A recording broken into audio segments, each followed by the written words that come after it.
بسم اللہ الرحمن الرحیم۔ السلام علیکم 11ویں جماعت، امید ہے آپ سب خیریت سے ہوں گے۔ آج ہم حصہ غزل میں فیض احمد فیض کی غزل پڑھیں گے۔ فیض احمد فیض 13 فروری 1910 میں کالا قدر سیالکوٹ میں پیدا ہوئے۔ والد کا نام بیرسٹر سلطان محمد تھا۔ بنیادی طور پر وہ رومانوی شاعر تھے۔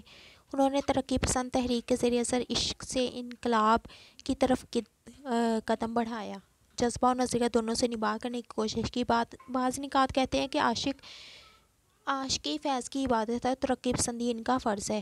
جب فیض اپنے اندر کی آواز سنتے تو وہ بے مثل نظم وجود میں آتی، جو اقبال اور جوش کی نظم سے نوعیت اور مزاج کے اعتبار سے مختلف تھی۔ فیض نے اردو غزل اور نظم دونوں کو متاثر کیا۔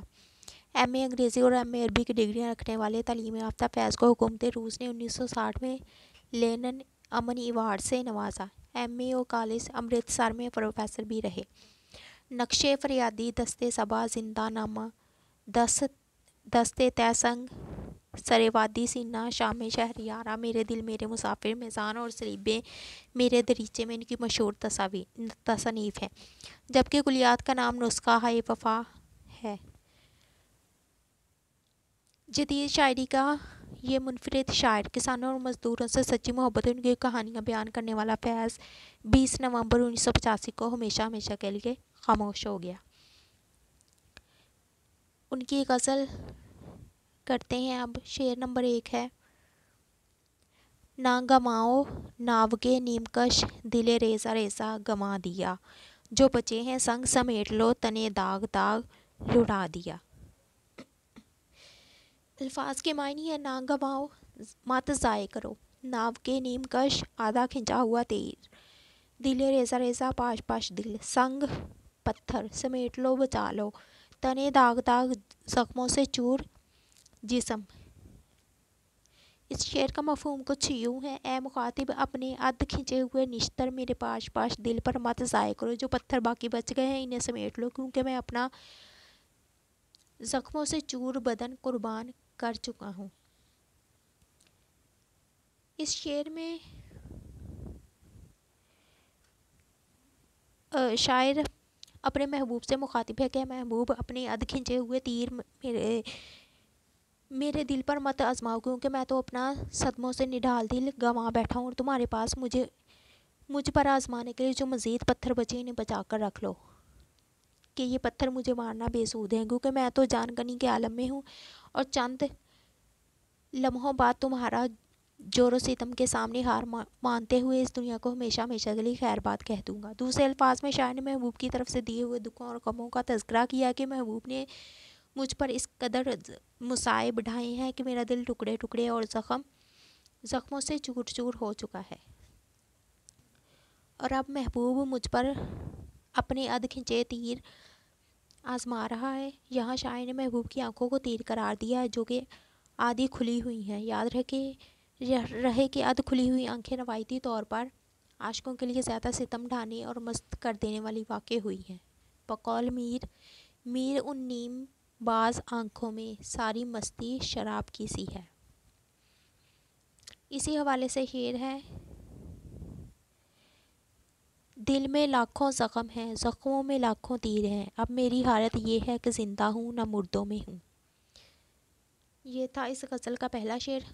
اب کرتے ہیں ہم شعر نمبر 2: میرے چارہ گر کو نوید ہو، صفِ دشمناں کو خبر کرو، وہ جو قرض رکھتے تھے جہاں پر وہ حساب آج چکا دیا۔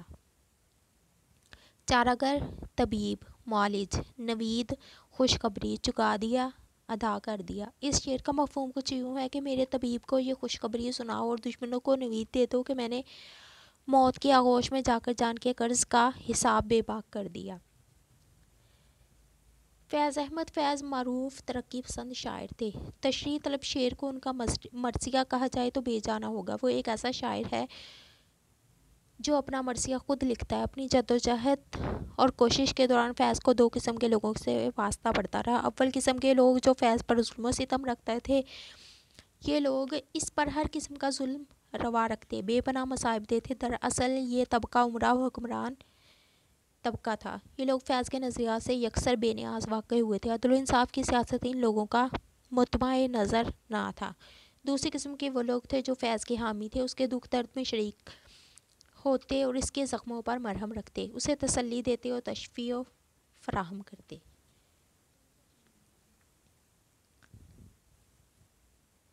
شاعر کے تشریح طلب شعر کو وصیت بھی کہا جا سکتا ہے۔ وہ کہتا ہے کہ موت کے بعد میرے یہی خواہوں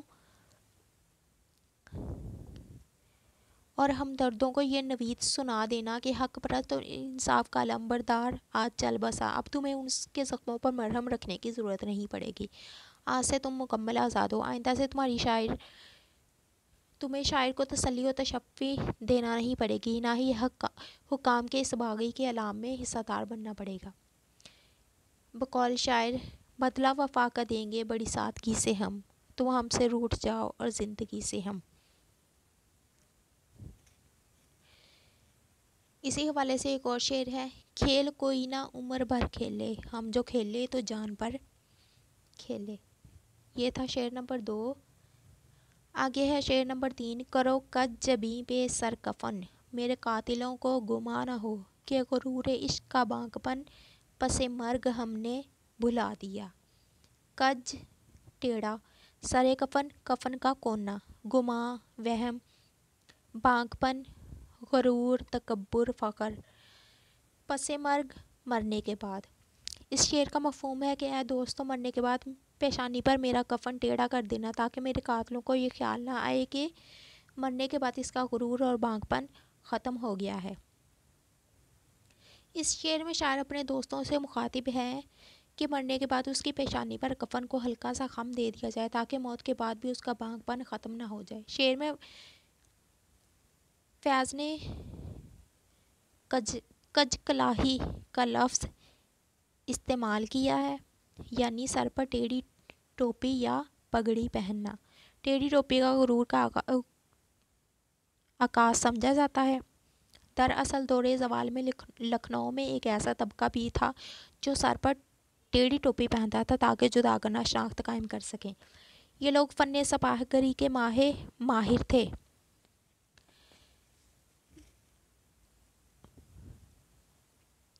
تشریح طلب شعر میں شاعر کی بھی یہی کیفیت ہے، وہ اپنے مطمع نظر اور نصب العین سے نہیں ہٹا، مخالفین اس کی جان کے در پر ہو گئے تاکہ قتل کے بعد اس کا نصب العین مشتہر نہ ہو سکے اور اس کا غرور تکبر البیلا پن ختم ہو جائے، تاکہ شاعر ان کا یہ مدعا اپنے قتل کے بعد بھی پورا نہیں دیکھنا چاہتا۔ چنانچہ اس مقصد کے لیے وہ ایک عجیب انداز اختیار کر رہا ہے۔ وہ کہتا ہے کہ اے دوستو، میرے قتل کے بعد میری پیشانی پر موجود کفن کے حصے کو ہلکا سا خم دے دینا تاکہ مخالفین کو یہ یقین ہو جائے کہ میرا بانک پن جوں کا توں قائم ہے۔ بقول شاعر، اب بھی دماغ دوستو اپنا ہے عرش پر، گو آسمان خاک میں ہم کو ملا دیا۔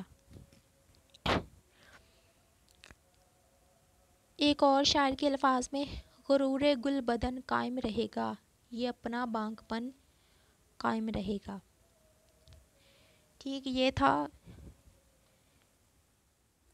شعر نمبر 3۔ فیض احمد فیض کی غزل کے 3 اشعار ہو چکے ہیں۔ آج تک کے لیے صرف اتنا ہی، کل تک کے لیے مجھے دیں اجازت۔ اللہ حافظ۔